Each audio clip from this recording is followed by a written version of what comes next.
ورسولك النبي الأمي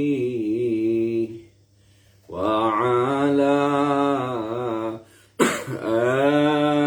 آله وصحبه وسلم. اللهم صل وسلم وبارك عليه. Assalamualaikum warahmatullahi wabarakatuh. Bismillahirrahmanirrahim. Alhamdulillahi rabbil alamin. Wabihi nasta'in. Wa na'udzu bihi min syururi anfusina wa min sayyiati a'malina. ونشهد أن لا إله إلا الله وحده لا شريك له ونشهد أن سيدنا محمدا عبده ورسوله ونصلي ونسلم على رسوله الكريم سيدنا وحبيبنا وشفيعنا ومولانا محمد في الأولين والآخرين وعلى آله وصحبه أجمعين. Subhanaka la ilma lana illa ma 'allamtana innaka antal alimul hakim. Rabbi shrah li sadri wa yassir li amri wahlul 'uqdatam min lisani yafqahu qawli. La ilaha illa anta subhanaka inna kunna minadh dhalimin. Amma ba'du. Alhamdulillah yang dikasihi dan dihormati para jemaah ahli karyah Masjid Kampung Paya Port Dickson, seterusnya para pencinta ilmu yang lain-lain yang sama-sama mengikuti pengajian secara online. Alhamdulillah, walaupun kita diuji oleh Allah Subhanahu Wa Taala sedang berada dalam suasana yang rata-ratanya dalam tertekan disebabkan wabak COVID-19 dan berbagai-bagai tekanan lah yang kita hadapi. Walaupun begitu, kita yakin dan percaya semuanya ini adalah qada dan qadar Allah Subhanahu Wa Taala, dan setiap sesuatu yang Allah Taala lakukan, yang Allah takdirkan berlaku, semuanya ada hikmahnya. Jadi sebagai orang yang beriman, orang Islam yang percaya kepada Allah Ta'ala, percaya kepada semua rukun iman, jadi insya-Allah dengan kesabaran kita menghadapi takdir Allah, ujian Allah ini, maka Allah Ta'ala akan mengampunkan dosa kita, memelihara kita di dunia dan di akhirat. Sebab kita yakin kan, apa yang Allah lakukan itu semuanya ada hikmah di sebaliknya. Dan di samping itu kita sentiasa cubalah mengawal diri kita agar terpelihara daripada penyakit yang Allah Ta'ala takdirkan berlaku ni. Mudah-mudahan dengan kita bersungguh-sungguh mengawal diri kita daripada perkara-perkara yang boleh menyebabkan merebaknya penyakit ini, maka Allah akan memberi balik kepada kita untuk beribadah kembali di rumahnya, mengadakan majlis ilmu secara biasa. Maklumlah, majlis ilmu secara online ini banyak dia punya gangguan dia. Jadi kadang-kadang tu line tak bagus. Jadi kadang ada orang bercakap, ada orang tanya saya, kenapa ustaz bercakap suara lambat keluar, mulut dah komat kamit. Jadi maklumlah, online kan, online ni line tak berapa okey. Jadi begitulah. Alhamdulillah ala kulli hal, kita teruskan juga pengajian kita. Malam ni saya menggunakan kitab Hidayatus Salikin, mana satu kitab yang disusun oleh Syekh Abdul Samad Al-Falimbani. Nama dia Hidayatus Salikin fi Suluki Maslakil Muttaqin. Kan? petunjuk, bimbingan bagi orang-orang yang salik, mana orang yang berjalan menuju Allah di dalam perjalanan mengikuti orang-orang yang bertakwa. Bismillahirrahmanirrahim. Allahumma salli ala Sayyidina Muhammad wa ala alihi wa sahbihi wa barik wa sallim, amma ba'du. Qala musannif rahimahullahu ta'ala wa nafa'ana bi'ulumihi fid daraini, amin. Fasal ke-7, adab yang dikerjakan selepas terbit matahari hingga gelincir matahari. Jadi ini adab. Jadi kita dah baca dah lepas sembahyang subuh ni, kita ada beberapa perkara yang dicadang dalam kitab ni. Kan, mana kita kena berzikir, baca Quran, kan, kita berdoa, kan, kita tafakur atau muraqabah, mengenangkan kejahatan-kejahatan yang kita ada buat, dosa-dosa kita. Dan kita minta Allah Ta'ala pelihara kita daripada maksiat, daripada godaan-godaan dunia dan nafsu, syaitan dan sebagainya. Jadi daripada situ kita akan bertaubat. Itu yang dulu kita baca. Jadi malam ni atau sesi kali ni kita nak bicara apa adab yang sepatut selayaknya kita kerjakan selepas habis waktu subuh. Sampailah masuk Zuhur. Pertama dia kata sembahyang subuh dan sunat isyraq.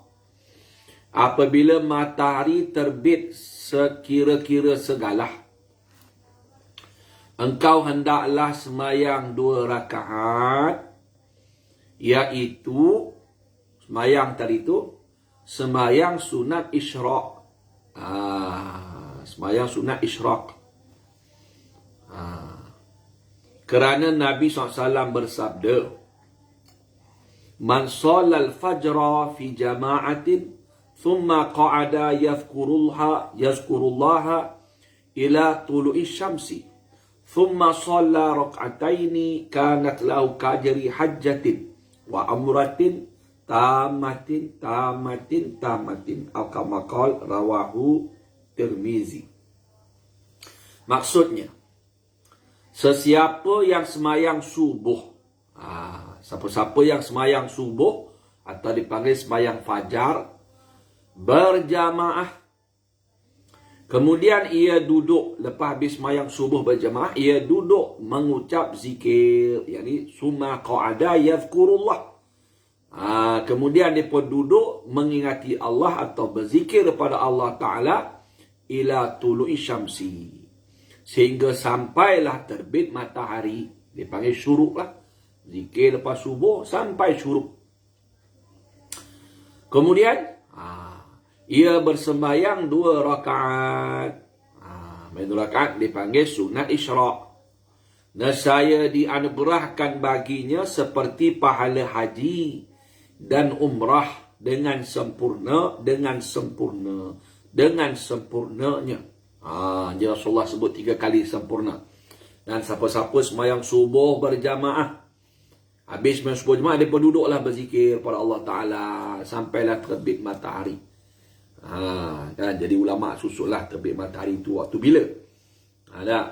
Jadilah kitab ni kata sekadar sekira segala pada pandangan mata.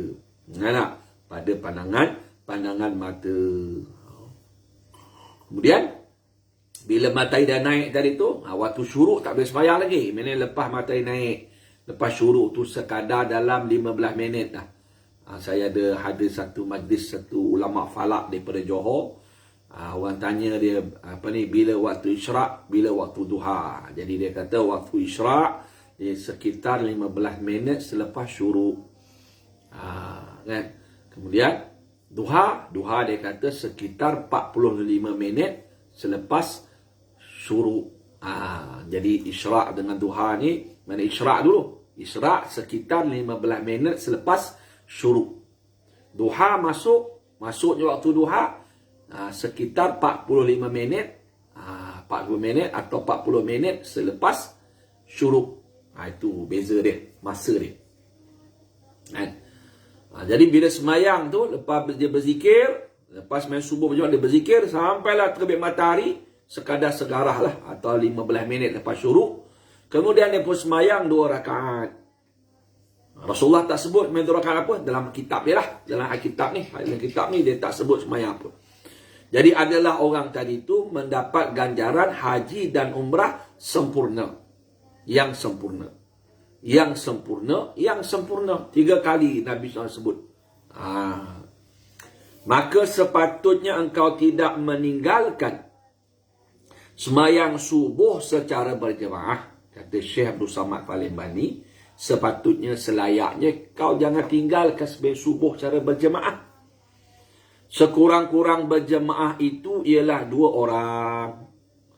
Iaitu imam dan makmum. Walaupun berjemaah dengan isterinya. Kerana yang demikian itu sudah menghasilkan pahala berjemaah. Jadi kata Syekh Abdul Samad Palembani, sebaiknya jangan kau tinggalkan semayang subuh berjemaah. Main subuh berjemaah. Seperempuan berjemaah berdua, imam dan seorang makmum, memadai. Kalau kita terdapat pergi berjemaah di masjid, di surau, di madrasah, lebih-lebih dalam waktu PKP ni, kan, masjid surau, kita tak boleh berjemaah ramai-ramai. Kan? Kalau PKP ni lagi susah nak pergi. PKP pun 12 orang je maksimum. Jadi kita buat di rumah dengan isteri kita. Dengan isteri.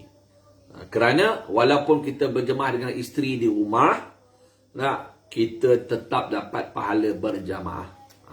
Tetap dapat pahala berjamaah. Bila-bila lagi kalau kita memang dah sentiasa berjamaah di masjid atau di surau atau madrasah, tiba-tiba tak dapat berjamaah, tetap juga pahala berjamaah kita dapat. Dalam waktu darurat sekarang ni, dalam waktu kepayahan ni, tak pergi masjid, kita nak pergi masjid, nak pergi surau, nak pergi, tapi ada keuzuran. Sebab adalah proses-proses yang menyebabkan halangan-halangan yang tak menyebabkan tak boleh pergi masjid. Bukan salah kita, kan? Bukan kita saja tak pergi, tapi kerana ada halangan yang kita kena ikuti, kena patuhi. Kan? Kalau pergi kan, mungkin jadi masalah kepada kita, kan? Kena saman ke apa ke, jadi masalah pula. Kita semayanglah berjemaah di rumah. Tak dapat jemaah di rumah, kita semayang seorang diri. Tak ada jemaah, isteri kita uzur ke, anak kita uzur, umpamanya lah. Bagi orang pencen kan, dia tak dapat pergi. Isteri pula uzur umpamanya, dia semayang seorang, tetap dapat pahala jemaah. Sebab sebelum uzur, dia memang berjemaah di masjid. Okey. Okey. Dan sepatutnya, dia kata sepatut atau sayugianya, engkau tidak meninggalkan sembahyang sunat isyraq 2 rakaat. Dan inilah lafaz niatnya. Usalli sunatal isyraq rak'ataini lillahi ta'ala. Allahu Akbar. Artinya sahaja aku sembahyang sunat isyraq 2 rakaat kerana Allah Ta'ala. Allahu Akbar tu takbiratul ihram lah. Itu lafaz niatnya. Pada rakaat yang pertama, selepas baca Fatihah, hendaklah engkau membaca Qul ya ayyuhal kafirun hingga akhir surah. Dan pada rakaat yang kedua, selepas baca Fatihah, hendaklah engkau membaca Qul huwallahu ahad hingga akhir surahnya. Jadi memang popular lah sembahyang sunat ni. Kalau mana-mana kitab kan, dia ringkas saja.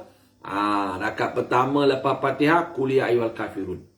Rakaat kedua, Qul huwallahu ahad. Dia memang ada keistimewaan lah 2 surah ni. Sebab Qul ya ayyuhal kafirun ni, kata ulama, apa hikmahnya? Maknanya kita menafikan, kita takkan beribadat dan kita tidak akan mengikut atau cara orang-orang kafir dalam beribadat. Dan yang kedua, Qul huwallahu ahad, maknanya kita dari segi i'tiqad, akidah, pegangan kita, Begitulah. Jadi kalau kita beramalkan ni, kata ulama lah dalam kitab saya mengaji, rajin kita baca 2 surah ni bila kita sembahyang sunat, kan?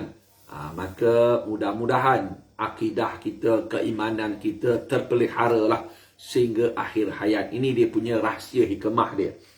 Dan bukanlah semestinya kita kena baca surah Al-Kafirun dan Qul Huwallahu Ahad ni, bukan semestinya. Ini untuk memudahkan. Tapi kalau kita nak baca surah lain, aku nak baca surah Yasin, tak ada masalah. Aku nak baca surah Waqi'ah pun tak ada masalah, sebab ni sunat. Ini sunat sahaja. Yang pentingnya surah Fatihah tu kena baca sebab dia rukun semayang. Ada.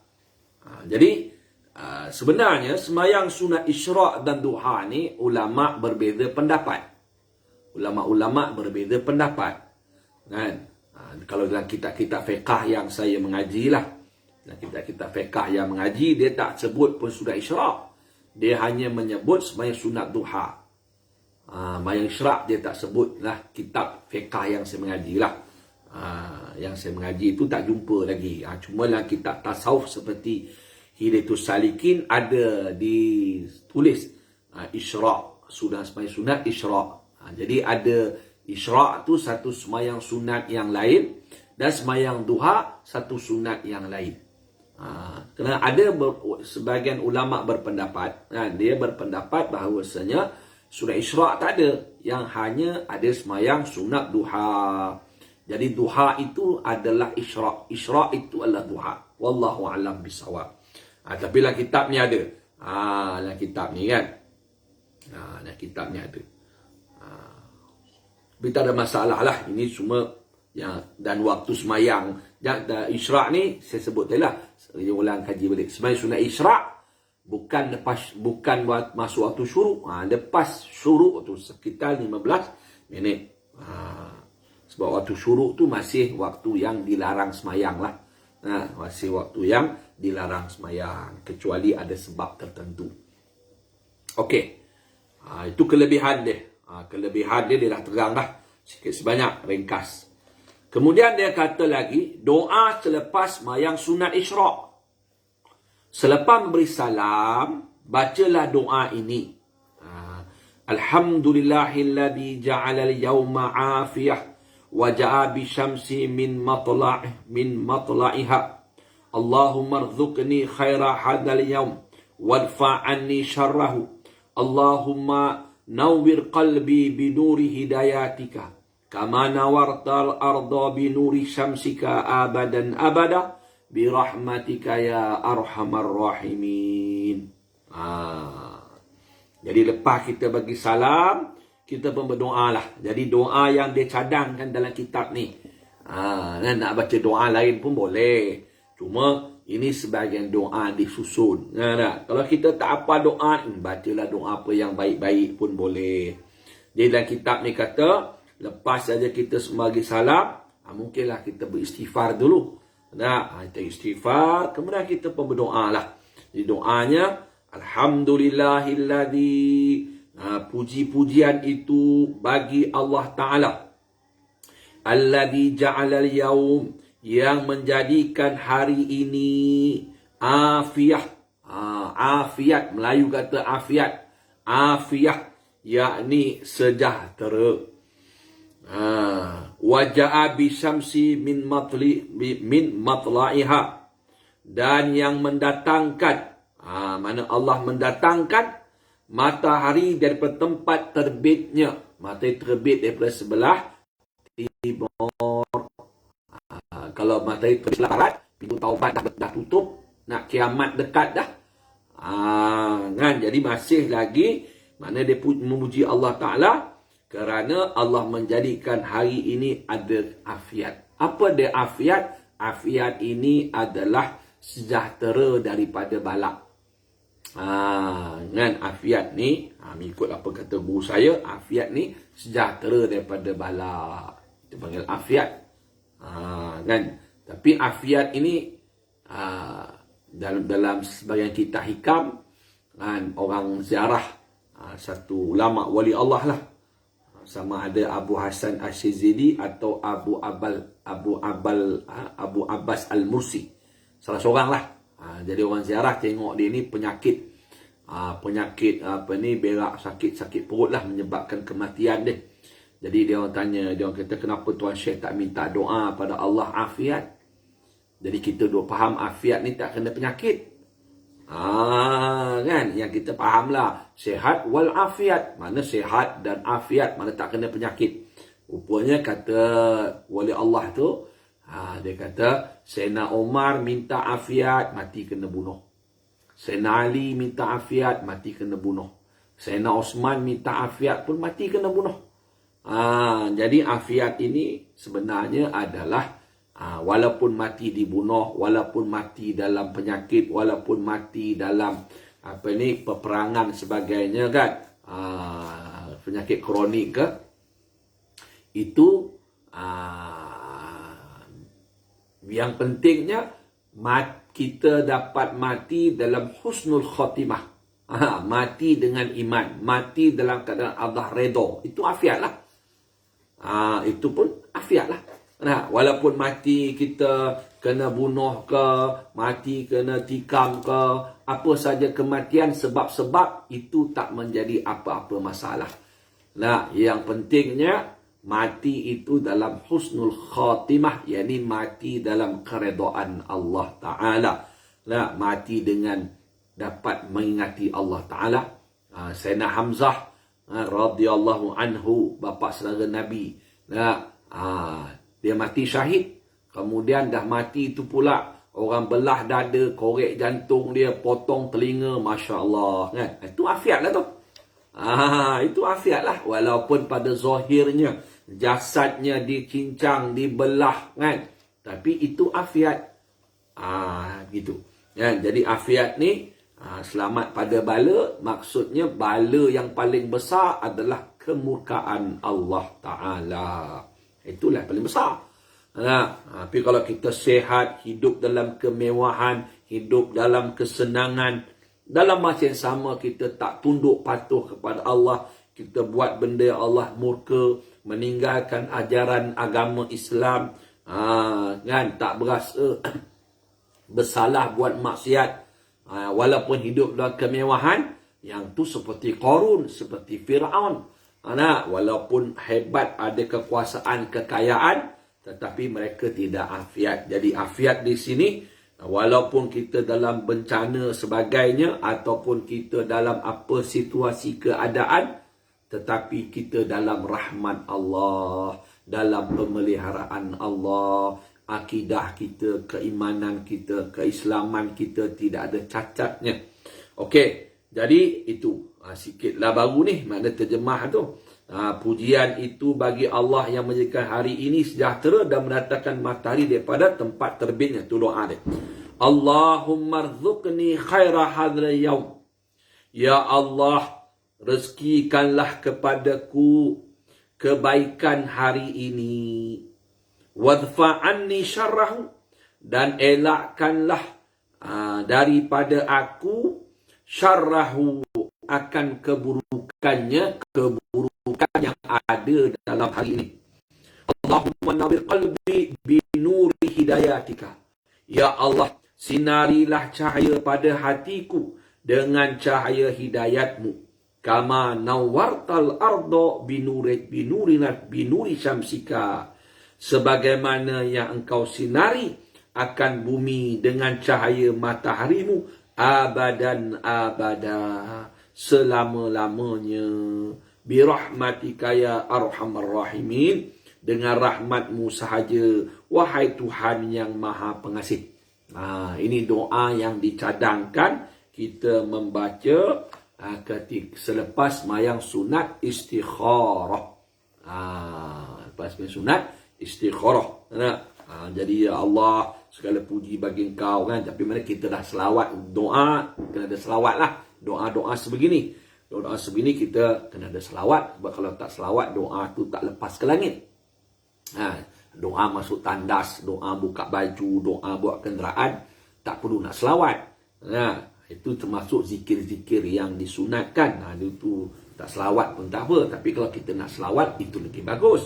Tapi doa-doa lepas mayang, doa-doa sebegini, memang kita dituntut untuk berselawat jugalah. Okey, jadi doa ni nampak ringkas pendek, tetapi doanya minta kebaikan pada hari yang kita nak jalani ni. Dan minta dijauhkan sebarang keburukan yang terdapat dalam hari ini. Dan minta Allah Ta'ala menerangkan hati kita dengan cara cahaya hidayat.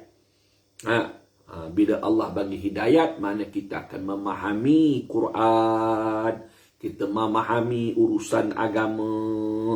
Walaupun kita tak faham Quran, kita tak faham erti-erti Quran, tetapi kita memahami dengan hidayat. Berapa ramai orang fasih baca Quran, berapa ramai orang boleh menafsir Quran, berapa ramai orang yang tahu dengan hadis-hadis, tetapi kehidupan dia porak-peranda. Bila Allah Ta'ala uji dengan musibah, dia tak sabar, dia tak redha dengan qada dan qadar Allah Ta'ala. Dia tak nampak mata hati, dia tak nampak perbuatan Allah Ta'ala. Itu tak ada hidayat lah, walaupun dia pakar menafsir Quran. Tapi orang ni, dia tak pandai pun nak faham apalah, dia cuma ratau baca Quran ni. Tetapi hati dia bila ada hidayat, maka dia akan memahami Quran dengan nur daripada Allah Subhanahu wa Ta'ala, walaupun dia tak hafal Quran. Walaupun dia tak faham langsung tafsir-tafsir itu, tetapi hatinya, jiwanya, jiwa dan hatinya tu berakhlak dengan akhlak Al-Quran. Kerana Allah melihat hati. Innallaha la yanzuru ila suwarikum. Maksudnya Allah tak melihat rupa paras kamu. Allah tak lihat kamu punya rupa paras, kekayaan, pangkat, darjat, tetapi Allah melihat hati-hati kamu.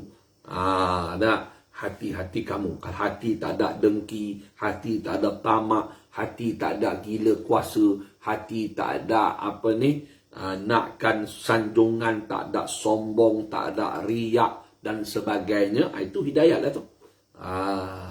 Sebagaimana engkau menerangkan bumi dengan cahaya mataharimu selama-lama.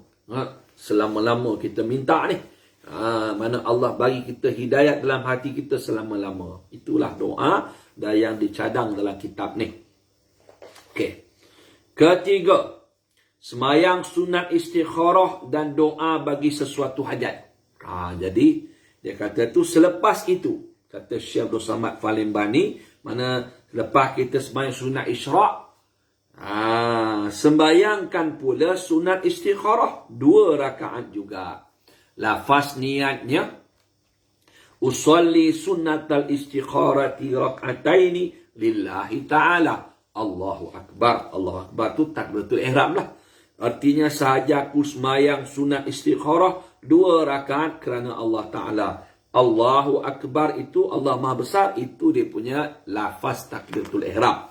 Sebab dalam mazhab Imam Syafi'i, mengikut pendapat yang muktamad, sembahyang ini niatnya disertakan semasa melafaz Allahu Akbar dalam takbiratul ihram. Kita Allahu Akbar, dalam tu juga kita berniat.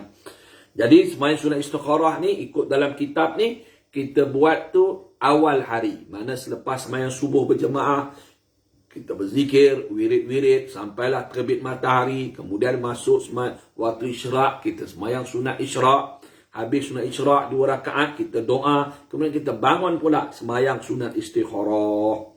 Jadi kafiat atau caranya akan disebutkan nanti. Nanti akan sebutlah cara dia.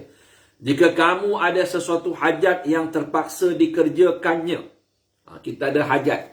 Nak keluar bekerja ke, nak ada urusan hidup kita. Lepas sembahyang, mana kita sembahyang istikharah ni, ikutlah kitab ni, awal pagi. Walaupun kita sebenarnya, kita bukan nak pilihan apa-apa pun. Cuma oleh kerana ini sembahyang sunat istikharah ni, kalau kita bagi orang awam ni lah, Kita punya faham bila kita ada masalah, ya, kita nak istikharah, kita dalam masalah nak buat pilihan. Umpamanya kita nak, aku nak bekerja ke nak berniaga, contoh. Aku nak sambung belajar ke atau aku nak cari kerja, contoh. Aku nak kahwin ke ataupun nak bekerja. Nah, aku nak kahwin dengan perempuan ni ke atau orang ni banyak meminang aku. Mana satu aku nak pilih. Kita punya faham macam itulah. Tapi sebenarnya manusia istikharah ni, dia salah satu kelebihan dia, walaupun sebenarnya dia kita minta kepada Allah Ta'ala, semoga Allah memberi kebaikan dalam setiap urusan kerja buat kita. Kan, dalam agama kita, dalam urusan dunia kita sebagainya, dan minta Allah Ta'ala mentakdirkan yang baik-baik untuk kita, minta Allah pilih yang baik-baik untuk kita, itu istikharah. Kan, jadi dalam kitab ni dia kata awal pagi, sama ada kita ada pilihan, tak ada pilihan, buat dia. Macam Syekh Abdul Qadir Jailani, dia buat, ada sebenarnya kawan saya dia baca kitab Syekh Abdul Qadir Jailani. Syekh Abdul Qadir Jailani cadangkan buat antara maghrib dan isyak. Jadi macam-macam lah. Ada ulama' dia kata, kalau kita ada muskil nak buat sesuatu perkara, terpulanglah. Jadi ini dalam kitab ni dia kata, lepas sembahyang sunat Isra' awal pagi, nanti dia akan terang lah, ada doa-doa yang tertentu cara nak buat. Okey. Kemudian habis sembahyang sunat istikharah, dia kata, jika kamu ada sesuatu hajat yang terpaksa dikerjakannya. Kan, mana kita kena kerja buat. Katalah nak kena pergi buat ambil vaksin hari tu. Nak pergi Seriau sekarang ni. Pasal orang terlalu ramai nak buat vaksin ni. Contohlah. Terlalu ramai kan silap kena COVID pula. Dia terlalu ramai kan tak terjaga pula. Kan. Jadi kita hajat terpaksa buat juga. Jadi maka bacalah. Lepas sunat istikharah tu, kita baca doa istikharah, dan kita baca pula satu doa. Bismillahirrahmanirrahim. Allahumma kun wajhati fi kulli jihah, wa maqsadi fi kulli qasdin, wa ghayati fi kulli sa'yin, wa malja'i fi kulli shiddatin wa hammin, wa wakili fi kulli amrin, wa tawallani tawalliya mahabbatin wa inayatin fi kulli hal. Maksudnya, dengan nama Allah yang amat pemurah lagi amat penyayang. Itu tafsiran terjemahan Bismillahirrahmanirrahim. Ya Allah, jadikanlah dirimu itu. Allahumma kun wijhati fi kulli jihah. Ya Allah, jadikanlah dirimu itu sebagai penghadapanku pada setiap arah. Kan, mana di mana saja kita menghadap, di situlah, kan, di situlah kita menghadap Allah. Wa maqsadi fi kulli qasdin, dan sasaranku pada setiap tujuan. Setiap tujuan kita, matlamat kita Allah. Wa ghayati fi kulli sa'in, dan matlamatku pada setiap usaha kita, matlamat kita hanya Allah. Wa malja'i fi kulli shiddatin wa hammin, dan jadilah engkau tempat berlindungku pada setiap kesusahan dan duka cita. Wa wakili fi kulli amrin, dan engkau jadilah wakilku pada setiap urusan. Wa tawallani tawalliya mahabbatin, dan uruskanlah daku dengan urusan kasih sayang. Wa inayatin fi kulli halin, dan keprihatinan dalam semua hal. Doa ni kan, kalau kita terjemah menghalusi, Masya Allah lah. Bagaimana dia memohon. Mana kita ni ada hajat, keperluan yang mendesak. Kita nak buat sesuatu. Maka dia minta. Di mana saja dia berhadap, di situlah Allah Ta'ala memberi dia. Kan? Mana Allah lah tempat dia menghadap. Mana menghadap Allah tu, Allah dia minta Allah bantu dia. Kan? Dan setiap qasad dia, setiap tujuan dia, Allah lah tempat tujuan dia. Dan kesudahan, apa saja kesudahan dia buat itu, kan, dia minta semoga Allah lah yang matlamatnya. Setiap usaha yang dia buat tu, matlamat dia semata-mata nak Allah terima. Usaha dia tu Allah Ta'ala terima. Dan dia minta Allah menjadi tempat berlindung pada setiap kesusahan dan setiap duka cita. Dan dia minta Allah menjadi wakil dia pada setiap urusan yang dia buat. Allah jadi wakil dia. Mana Allah bantu dia menguruskan apa saja dia yang dilakukan. Dan dia minta Allah Ta'ala mengurus dia dengan kasih sayang dan prihatin, membantu dia dalam setiap hal. Itulah doa ni. Memang kalau kita amalkan, Allah permudahkanlah kan. Allah permudahkan urusan kita. Allah pelihara kita. Allah jauhkan kita daripada tergelincir. Kadang-kadang Allah beri ketenangan. Okey, setelah itu engkau kerjakan hajatmu. Mandah baca doa ni, engkau buatlah apa hajat kau, nak berniaga ke, nak bertukang ke, apa sajalah hajat tu. Demikianlah engkau kerjakan pada setiap hajatmu yang tidak dapat tiada mengeluarkanmu daripada kesibukan dengan zikir.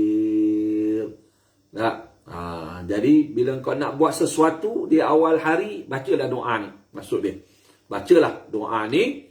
Kan kita buat sembahyang istikharah ke apa, sembahyang istisyraq, nak istikharah, lepas tu kita nak bekerja, baca doa ni. Jadi yang mana kita keluar tu daripada kesibukan dengan zikir. Mana kita hidup tu penuhkan dengan zikir. Walau kita sibuk macam mana pun, semoga dengan doa yang kita baca ni, walaupun kita sibuk urusan keduniaan, urusan kerja kita, jadi dalam kerja kita tu kita tak lalai Allah. Pada pertengahan pekerjaanmu itu, hendaklah engkau meniatkan berpaling kepada hak Allah Ta'ala daripada pekerjaan itu. Dan dalam kita buat bekerja tu, kita kena niatlah, jaga niat kita supaya niat kita itu semata-mata menunaikan hak Allah Ta'ala daripada pekerjaan itu. Mana bukan semata-mata kita nak buat kerja ni pasal kita nak hidup. Bukan pasal kita semata-mata nak makan. Bukan semata-mata pasal itu, tapi semata-mata kita nakkan keredaan Allah. Niat kita tu semata-mata kita mematuhi suruhan perintah Allah Ta'ala. Bukan semata-mata, kadang orang mata-mata nak hidup lah. Bukan tu. Kita orang mukmin lain. Orang mukmin ni dia ada niat dia. Apa saja dia buat itu, dia niat dia. Niat dia kena jujur dengan Allah Subhanahu Wa Taala. Jadi bila kita niat kita jujur dengan Allah Taala, insya-Allah kita akan jadi orang yang amanah, kita tak khianat, kita tak jadi orang yang menyeleweng, kita tak akan buat satu perkara yang merosakkan kehidupan kita, akhirat kita, agama kita, kan? Dan ada keberkatan dalam urusan kecil kita, ada keberkatan. Allah Taala memberi kita bimbingan, selamat daripada berbagai-bagai kejahatan musuh-musuh yang dengki dengan kita dan sebagainya, kan? Allah akan bantulah. Allah akan buka jalan kepada kita untuk memperbaiki kita punya keimanan kita, memperbaiki akhlak kita, memperbaiki peribadi kita, menambahkan ilmu ketakwaan kita. Begitulah. Itu yang kata kita berdoa menjaga benda ni. Jika kamu, dia kata, jika kamu tidak ada apa-apa hajat selepas sembahyang 2 rakaat sunat istikharah itu, hendaklah kau mengaji Al-Quran atau berzikir atau mengaji ilmu yang memberi manfaat kepada dunia dan akhirat, seperti akan disebutkan nanti. Umpamanya, kalau orang tu lepas sembahyang Jumaat subuh, dia berzikir, kemudian sembahyang sunat isyraq, sembahyang sunat istikharah, dan dia tak ada apa nak buat. Dia tak ada apa nak keluar, tak ada nak pergi bekerja, tak ada nak buat apa pun. Kan? Tak ada nak buat apa lah. Nak mengemar rumah pun duduk seorang-seorang, tak ada apa nak buat dah. Jadi dia kata, bacalah Quran. Berzikirlah. Atau pergilah cari majlis ilmu. Itulah. Majlis ilmu yang memberi manfaat pada dunia dan akhirat. Dan tidak akan sebutlah. Jadi kalau tak ada nak buat apa, sama ada kita duduk berzikir, baca Quran, ataupun kita pergilah duduk majlis ilmu. Sekarang masih PKP, tak ada lah. Tapi kebiasaannya kita tu, hidup kita ni taklah begini kan. Ini kadang-kadang keluar rumah, kalau duduk di kampung tak ada urus kerja pula, menyapu longkang lah, menyapu sampah, buang sampah, itu semuanya ibadat, tak ada masalah. Ini kalau tak ada nak buat apa, tak ada hajat apa-apa. Jadi janganlah kita tak boleh menyapu rumah ke? Menyapu rumah tu sapulah, sebab itu sebahagian daripada sunnah mengemah rumah ni. Rasulullah mengemah rumah. Saya mengaji kitab satu hadis tu, mafhum hadis lah.